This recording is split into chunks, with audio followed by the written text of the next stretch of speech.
के जरिए जब आपने इस बात की जानकारी दी है कि हम तकरीबन 50 से 55 सीटों पर चुनाव लड़ेंगे, तब से समीकरणों का कयास लगाया जा रहा है। तमाम जो राजनीतिक दल के नेता हैं वो अलग अलग प्रयास में जुटे हैं और भाजपा ने अपने 2 प्रभारियों को नियुक्त किया है, जिसमें से कृषि मंत्री कैबिनेट के शिवराज सिंह चौहान, दूसरी तरफ हेमंत बिस्वा शर्मा को बनाया गया है। अब वो स्ट्रेटेजी तैयार कर रहे हैं कि भाई कहाँ से क्या होना है, लेकिन आपने जो इतना बड़ा खाका तैयार किया है कि भाई 55 सीटों से चुनाव लड़ेंगे, इसका क्या रोड मैप है?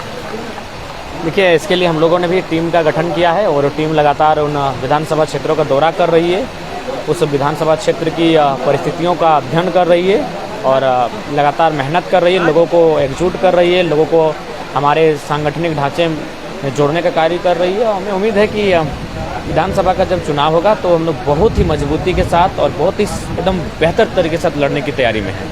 ये ख्याल क्या आया कि भाई 50-55 सीटों पर लड़ेंगे? ये क्या 8 सीटों पर चुनाव लड़ने के बाद आप 8-48 कर दिए क्या? हाँ, वही 8-48 कर दिए और ऐसा नहीं है 55 के अलावा 60 भी होगा। मैंने कहा अनुमान, जहाँ जहाँ हम लोग अपने कैडर को मजबूत पाएंगे, देखिए हम लोग को भी अनुभव हो जाता है कि चलो भाई यहाँ सम्मानजनक वोट है, अगर थोड़ा सा मेहनत करेंगे तो उसे जीत में लेके चले जाएंगे, हमारे कैडर हैं यहाँ तैयार हैं, तो हम लोग को भी वहाँ ऊर्जा मतलब तैयार होती है। तो इसीलिए जब हम लोग चीज़ों को पाएंगे कि वहाँ हम लोग बेहतर कर सकते हैं तो नो डाउट 55 से सीटें प्लस होंगी, ये अनुमान है। एक सवाल है कि भाई अभी भाजपा ने शिवराज सिंह चौहान और हेमंत बिस्वा शर्मा को बनाया है, आपको क्या लगता है भाजपा की जो स्ट्रेटेजी है और जिस तरीके से उनका काम करने का तरीका, चूंकि जिस तरीके से बाबूलाल मरांडी के नेतृत्व में चुनाव लड़ा गया, नतीजे एक तरीके से 9 सीटें जरूर इनके पास है, लेकिन जो 5 सीटें गई हैं वो 5 सीटें आदिवासी बहुल इलाकों की गई है और निश्चित तौर पर रिजर्व जो सीटें हैं वो चली गई। इससे अनुमान ये लगाया गया कि भाई अगर हम भाजपा के कद्दावर नेता को भेजते हैं, आपको लगता है इससे कुछ बहुत बड़ा असर पड़ेगा आप पर भी और झारखंड की राजनीति पर?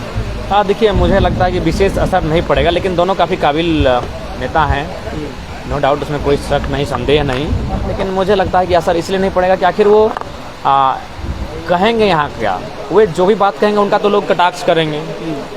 और विशेषकर जो हेमंत बिस्वा शर्मा है, एक समय यही बीजेपी कहती थी कि दुनिया के सबसे भ्रष्ट लोगों में से आते हैं और आज उनके दल में शामिल होते हैं और वो साफ हो जाते हैं, पवित्र हो जाते हैं। तो ऐसा नहीं है, उनके पास वे जो भी बात कहेंगे झारखंड में उनका कटाक्ष हो जाएगा। रही बात, देखिए बाबूलाल मरांडी साहब की बात कीजिएगा तो कहीं ना कहीं हेमंत जी उन पर भारी हैं। अगर आप आदिवासियों के बीच नेतृत्व की बात करें, वो तो चुनाव में भी दिखा, बिल्कुल चुनाव में भी दिखा, तो इसलिए थोड़ा सा झारखंड की जो राजनीति है वो विविधताओं की राजनीति इस बार होगी। आपको क्या लगता है कि जिस तरीके से जिन मुद्दों के साथ अपना पहचान बनाए, जिन मुद्दों के साथ आज आप हीरो बने हैं, हार कर भी जयराम आज हीरो के तौर पर देखे जा रहे हैं, आपके जो मुद्दे रहे 1932, 60-40 नियोजन नीति, विस्थापितों को लेकर के नीति बनाने की, वो जो नीतियाँ हैं एक तरीके से आपने क्षेत्रीय मुद्दों को जोर दो से पकड़ा। हमें लग रहा है कि ये नेशनल एक तरीके से लोकसभा के चुनाव में जो मुद्दे रहे वो मुद्दे एक तरीके से अलग रूप से देखने को मिलते हैं। विधानसभा स्तर पर ये मुद्दे क्या काम आएंगे या अपने मैनिफेस्टो में एक अलग तरीके से विजन के तौर पर लोगों के बीच जयराम जाएंगे? विधानसभा का जो घोषणा पत्र होगा वो भिन्न होगा, लोकसभा के घोषणा पत्र से भिन्न होगा। लेकिन एक चीज़ तो मानेंगे हम लोग कि हम लोगों ने गांव के मुद्दों को सेंट्रल के मुद्दों से भिड़ाकर लड़ाई लड़ दी, ये बहादुरी है। लोकसभा के चुनाव में आप गांव की बात करेंगे, क्षेत्र की बात करेंगे, राज्य की और जिला की बात करेंगे, प्रखंड की बात करेंगे, ये लोकसभा के चुनाव में ये आसान नहीं है। और भी नेता आएंगे और भी नेता हैं, लेकिन जो माहौल हम लोगों ने तैयार किया ये कहीं ना कहीं विशेष उपलब्धि है कि हम लोगों ने गांव के मुद्दों को, प्रखंड कार्यालय के मुद्दों को देश के मुद्दों के साथ जोड़ा और हम लोगों ने अच्छा फाइट किया।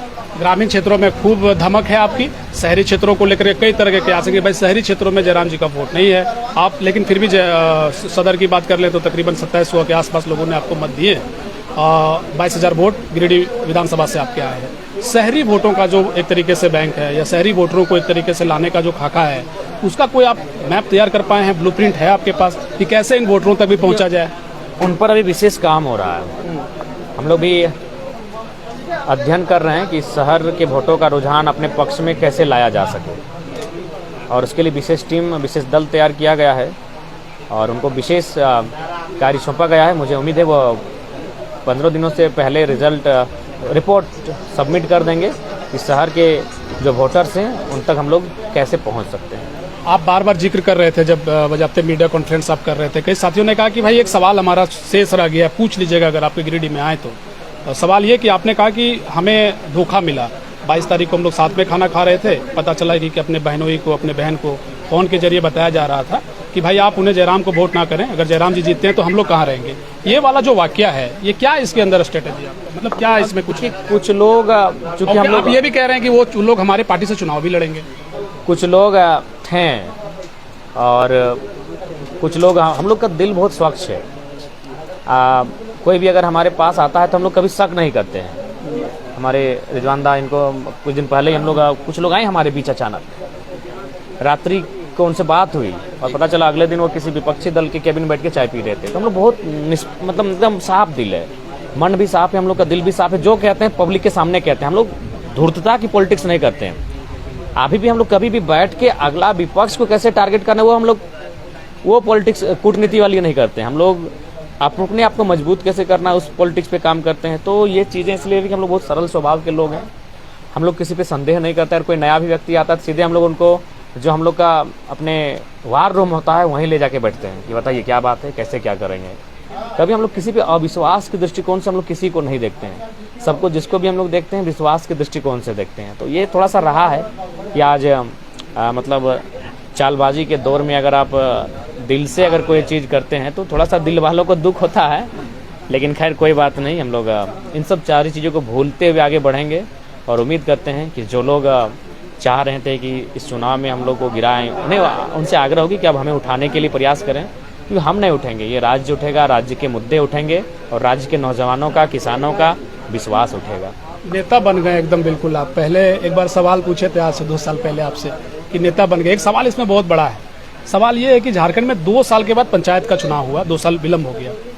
अगर टाइम पर चुनाव हो जाता, जयराम का मन था कि भाई जिला परिषद का चुनाव लड़ा जाए, चुनाव हो जाता, जिला परिषद लड़ते, जीत जाते, सिमट कर रह जाते। लगता है कि ये चुनाव भी आपको कहीं ना कहीं आज के तारीख में इतना बड़ा लीडर बनाता है। नहीं, देखिए बात है कि सारे सोचते हैं कभी आप? नहीं, ऐसा नहीं। अगर बाय द वे हम सपोज अगर चुनाव पंचायत का जीत जाते कोई, और अगर वो मूवमेंट होता, देखिए वो हमारा यहाँ तक आना वो मूवमेंट तय करता है। अगर वो मूवमेंट होता तो हम तो जिला परिषद होने के बाद भी जाते हैं। बहुत सारे जिला परिषद मुखिया मूवमेंट में आए थे। तो अगर हम अगर पंचायत चुनाव जीते हुए भी अगर व्यक्ति होते हैं, प्रत्याशी होते हैं, तो अगर वो मूवमेंट होता, तो अगर उस मूवमेंट में हमारा पार्टिसिपेशन होता तो आ ही जाते हैं। लेकिन ओवरऑल डेस्टिनी। एक सवाल ये कि मैनिफेस्टो के तौर पर हमने आपसे जिक्र किया कि भाई जो मुद्दे हैं वो मुद्दे क्या समझ पाएंगे। अलग से आप मैनिफेस्टो के तौर पर क्या ऐड करेंगे कि जो सीधा एक तरीके से आम जो जनता है उससे संवाद स्थापित करता हो? क्योंकि देखिए विधानसभा के चुनाव में कई ऐसी जो मांग होती है विशेष स्तर पर लोगों का कि भाई हमारे यहाँ सड़क की समस्या, हमारे यहाँ नली की, और सबसे बड़ी बात यह है कि जो बुनियादी जरूरतें हैं, जिसमें शिक्षा है, जिसमें अस्पताल है, जिस क्षेत्र में आप हैं यहाँ बेहतर अस्पताल की व्यवस्था नहीं है। हर बार सवाल हम आपसे करते हैं, क्या एक स्पष्ट आश्वासन के तौर पर आप दे सकेंगे कि भाई हम एक बढ़िया हॉस्पिटल की व्यवस्था करेंगे? ये सब मैनिफेस्टो में आपके रहेंगे?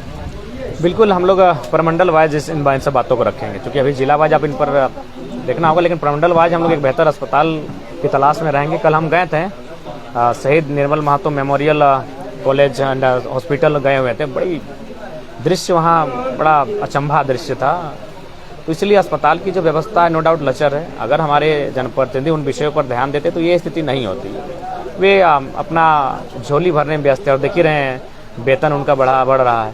तो हाँ, हम लोग विधानसभा वाला भी वेतन आप रिटर्न करेंगे? रिटर्न छोड़िए, अगर हम लोग विधानसभा में आ जाते हैं तो राज्य सरकार का एक अधिकार होता है, जो राज्य के जो वेतन और भत्ते होते हैं, चाहे वो मंत्रियों की बात कीजिए, मुख्यमंत्री की बात कीजिए, राज्य के विधायकों की बात कीजिए, विधान परिषदों की बात कीजिए, स्पीकर की बात कीजिए, डिप्टी स्पीकर की बात कीजिए, उनका जो वेतन है वो राज्य सरकार का देय है। तो हम चाहेंगे अगर हम लोग आते हैं तो अपनी शक्तियों का सदुपयोग करेंगे, और जो अभी लगभग 3 लाख के आसपास इनका सारा मैंने जोड़ जाड़ के 3 लाख के आसपास एक विधायक का सैलरी बैठ रहा है, तो उसको हम लोग कम करेंगे, कटौती करेंगे, उसको 1 लाख से नीचे लेके आएंगे। 50,000 से 1 लाख के बीच होगा।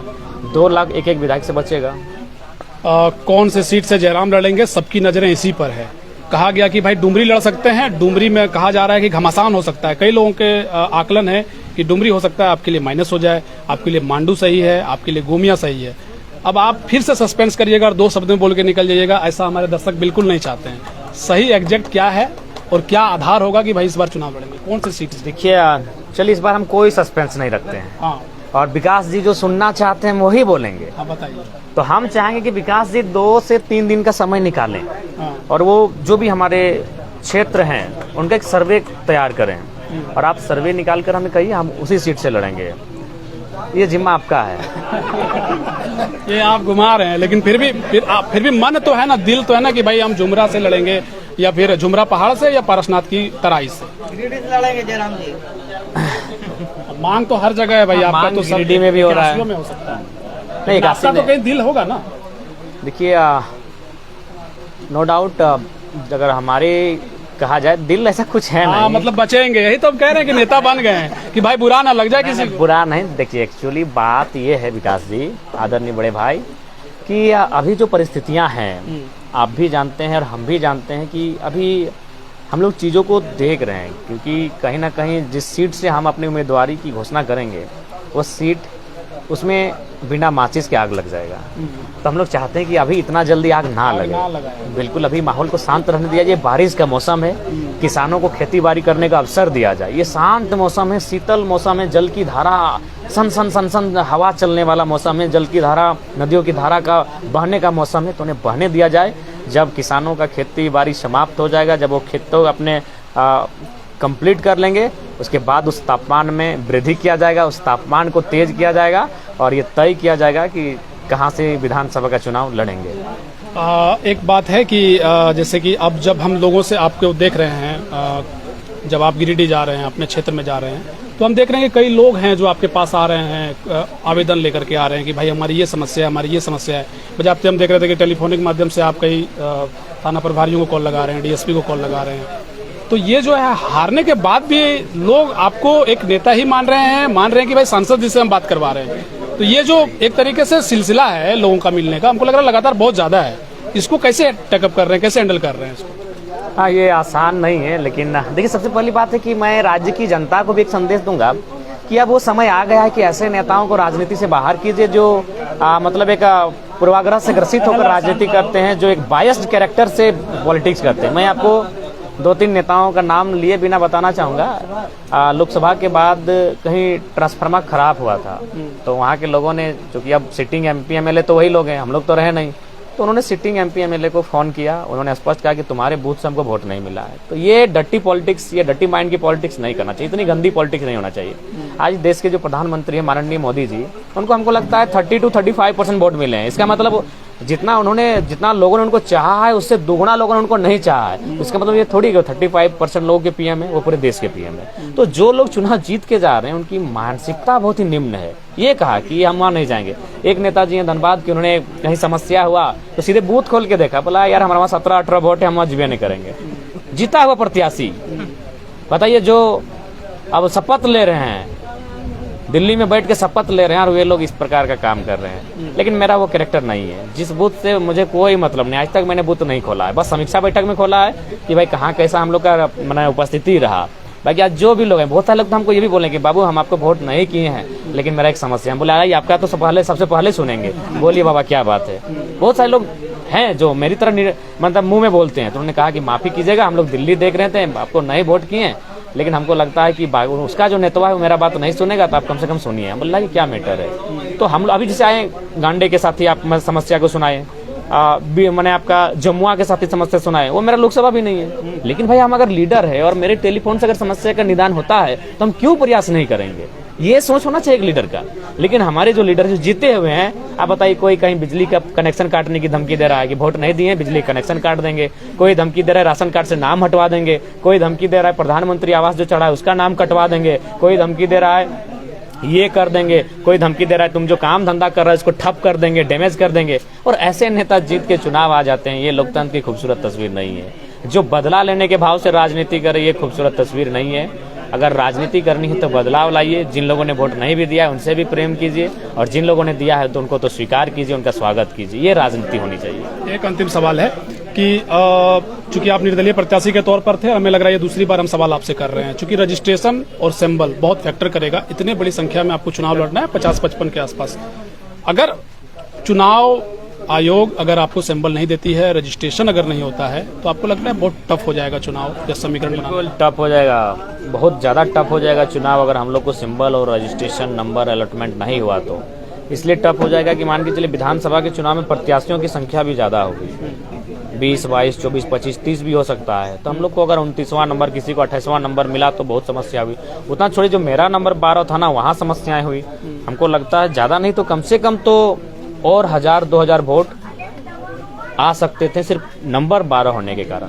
क्योंकि जो गांव की वृद्ध महिलाएं हैं, जो वृद्ध बुजुर्ग व्यक्ति हैं, वो जाके खड़ा होकर चेक कर रहे हैं। तब तक पीछे से आवाज आई कि लेट हो रहा है, लेट हो रहा है। तो गांव के लोग थोड़ा सा जानते हैं, अफसर के नाम से ही उनको लगता है वे जो अफसर बैठे हैं अंदर में वो अब DCSP के लेवल के हैं। तो उनमें एगो थोड़ा सा माइंड में एगो है कि भाई आप अफसर लोग बोल रहे हैं, प्रिजाइडिंग ऑफिसर बोल रहे हैं, तो वे तुरंत फिर बिना कुछ सवाल जवाब किए जहां सके दबाएं और निकल गए।